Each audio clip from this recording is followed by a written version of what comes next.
Hi, I'm Dr. Tom Hanson, and welcome to yipsbegone.com. I'm in Tampa, Florida, and this is May of 2022, and I'm just making an update here. I've had this Yips Be Gone site going since the early 2000s, so I'm coming up on 20 years of helping people overcome the yips. And this video is, I'm going to take a few moments and explain what I think is going on to see if you can relate and see if it makes sense to you. Ultimately, an offer that I have up at the moment is to talk it over with me. That there'll be a link here on the site to a calendar to get a few minutes to talk through what's going on to see, so I can give you some coaching and see how I can help you. So with the yips, it's not. First off, it's the yips isn't, in my opinion, everything I say is my opinion and based on my experience. Because people will ask a lot about focal dystonia. Do you think it's that? It's like, well, it's some nerve thing. It can be, but from what my experience and what I've read, it's way less than 5%. Normally, it's like something that was really easy is now really hard, and you can do other things. You can do it, say, in the you can throw a ball into a net, but you can't throw it to a person. You can putt in your in your home office, but you can't do it on the court. If you can do it someplace and then you can't do it some other place, it isn't a physiological thing. And I just don't really come across cases that I think, or people that I think, where it's a neurological thing. Of course it can be. For me, it goes like this. Here's how I see the whole thing works. The people, what you need to understand is that information comes in through our senses. And it also comes from the inside of us as we communicate with ourselves. And it goes to the amygdala, call it Miggy. It goes to Miggy here in the back of your head. And Miggy says, am I safe? He's constantly, I call it the inner umpire. He's constantly saying, am I safe? And information comes in, am I safe? Well, let's go to the past and rifle through, Google our past experiences in a similar situation and how has it gone? If you've had a bad experience and it's wrapped in a negative emotion, like this memory has still got a lot of negative emotion to it, well, then danger, says Miggy, threat, and we go into a fight, flight, or freeze. It goes into your survival mode, and you're going to tense up. You're going to do things that for hundreds of thousands of years has kept us as humans safe. Our top priority of our brain is safety, and we're 95% run by below conscious, our kind of non-consciousness, like your heart rate and your different secretions from your organs right now. That's part of that 95. We're not really monitoring that or manipulating that. If Miggy says danger, that part of our body really kicks in. It upregulates, and there's going to be a lot of tension, contraction, and shallow breathing, and we get the term choke. That's why I say yips is just an extreme form of choking. It's not some separate, kind of disease that is completely off the spectrum. It's really on a spectrum of performance. So Miggy says danger, clamp down, and now you maybe can't even draw back the club, or you can't swing the bat, or you can't throw the ball. Catcher, if you're a catcher, I bet you're going to say, wow, I can throw the ball to second base if a guy's stealing, but I can't throw it back to the pitcher. Or pitcher, I can pitch, but I can't throw it to first. Or field a bunt, but I can't. Or what really stops me is I can't even play catch in the outfield. Golfers can be at different phases or different clubs, different strokes. Tennis players can be with the toss, with the forehand, with a backhand. It can be anything. And because what happens is Miggy is perceiving it as a threat. This forehand, this backhand. It's trauma. To me, it's a PTSD thing. Something happened, and it might have been an acute event, or it might have been a chronic condition that built up, kind of like plaque on your teeth, or it might have been like, bam, one time, I threw a ball over the pitcher's head, and the winning run scored, and I haven't been able to throw the ball since. That kind of thing. Darts. I had the lead, and then I haven't been able to do X since. So whatever your X is, it used to be easy and now it's hard.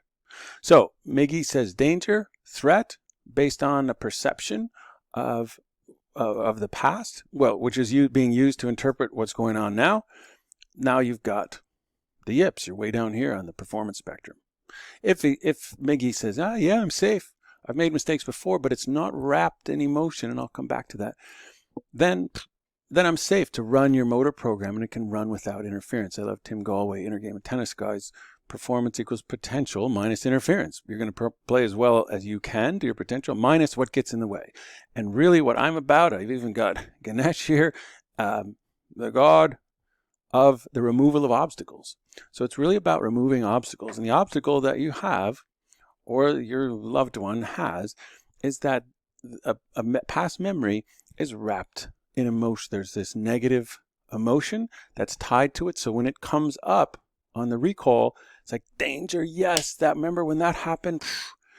Then just what I said. And you'd say, well, how is it danger? I'm playing softball. Well, it's this design of the human goes back to that we used to live in tribes. And so if we got kicked out of the tribe, it's like a death sentence. So it can seem like your body's acting like it's life or death, and it's just darts. I'm just playing darts. I have a beverage in this hand, and I still can't do it. What's up? Well, Miggy doesn't speak English, and it's a sort of essentially can be referred to as a reptilian part of your brain. And so reptiles don't speak English. You could say, Miggy, it's just baseball. I'm just playing a game. It's like talking to a lizard. Say, hey, roll over and I'll give you food for life. Doesn't do it because lizards don't speak English. And you can think of it this way, like or think of Miggy's driving the bus. You can sit in the back and say, turn left here. I want to go left. But you're going wherever Miggy tells you to go. So what do you do about it? Well, you got to retrain Miggy, that inner umpire, to get you to say safe when you really are. Of course, I don't want you to be, you're not going to go and do something that really doesn't have, go play ball in the street. It's got to get that you really are actually safe. And so that's a conditioning process. And it's a retraining. I don't have some magic wand. Still working on it, but I don't have a magic wand. I have a process. So if you said, I wanted to lose 15, 20 pounds. Okay, maybe I have a process for that. Or I want to gain 15, 20 pounds.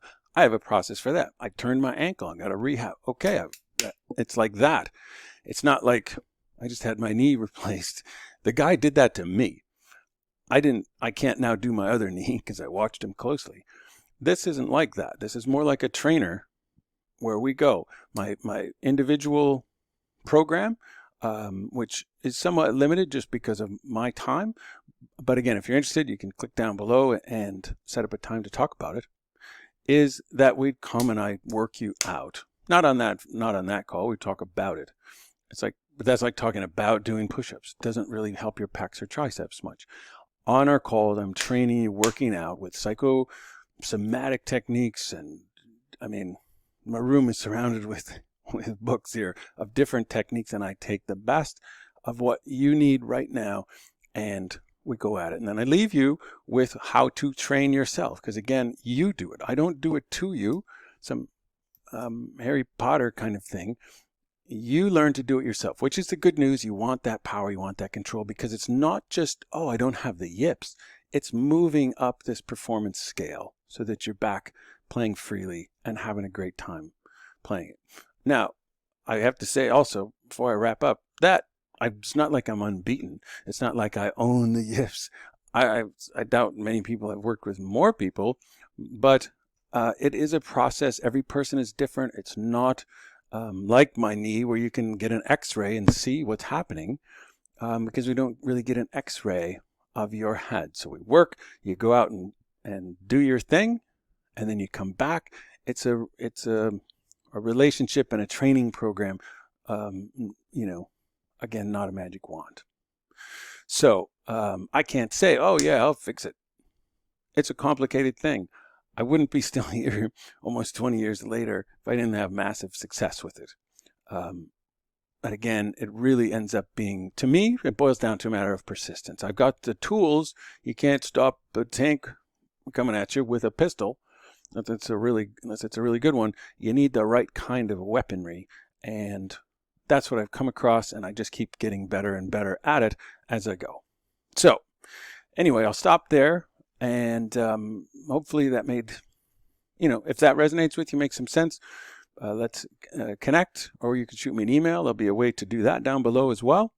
Other than that, good good luck, and I hope things work out really well for you or the loved one that you're looking for help for.